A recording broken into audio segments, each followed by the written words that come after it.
Assalamualaikum warahmatullahi wabarakatuh. Ketemu lagi di Jodesita Channel, tempat diskusi sejarah dan budaya.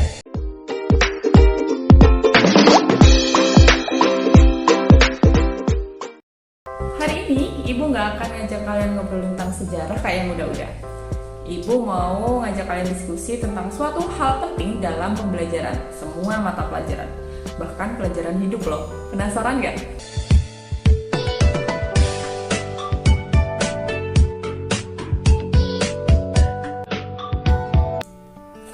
Nah, jadi Ibu mau ngajak kalian belajar membaca dalam arti yang lebih luas, yaitu literasi. Kalian pasti udah akrab banget nih sama kata ini, tapi biar sepaham, kita cari tahu yuk apa sih pengertian literasi. Kalau menurut bahasa, literasi berasal dari kata literatus dalam bahasa Yunani yang artinya orang yang sedang belajar. Nah, kalau UNESCO bilang nih, literasi adalah seperangkat keterampilan nyata, terutama keterampilan membaca dan menulis, yang terlepas dari mana keterampilan itu diperoleh dan siapa yang peroleh. Jadi dapat disimpulkan bahwa literasi bukan hanya sekedar kemampuan membaca, tapi kemampuan menganalisis, memahami, dan mengilhami informasi yang diperoleh dari proses membaca tadi salah satunya. Kemampuan literasi ini ternyata jadi hal penting loh dalam sebuah kemajuan peradaban, gak cuma dalam pembelajaran aja. Hasil riset dari studi Most Literate National in World tahun 2016 menunjukkan bahwa budaya literasi di Indonesia masih sangat rendah. UNESCO itu pernah menyebutkan bahwa Indonesia ada di urutan kedua dari bawah soal literasi di dunia. Menurut data UNESCO, minat baca masyarakat Indonesia hanya 0,001%. Berarti dari 1.000 orang, cuma 1 orang yang rajin membaca. Terus kenapa? Kalau orang Indonesia nggak suka baca, masalah? Jelas masalah dong, karena minat baca berpengaruh besar sama kualitas bangsa. Apalagi di dunia yang serba digital kayak sekarang ini.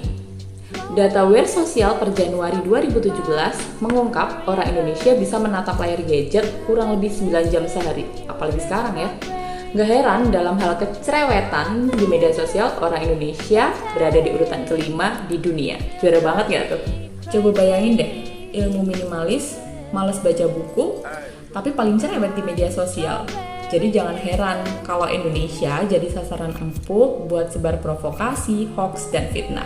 Kecepatan jari untuk langsung like dan share itu melebihi kecepatan otaknya loh. Padahal berita yang di-share belum tentu benar. Akibatnya apa? Disintegrasi dan perpecahan kerap sekali terjadi.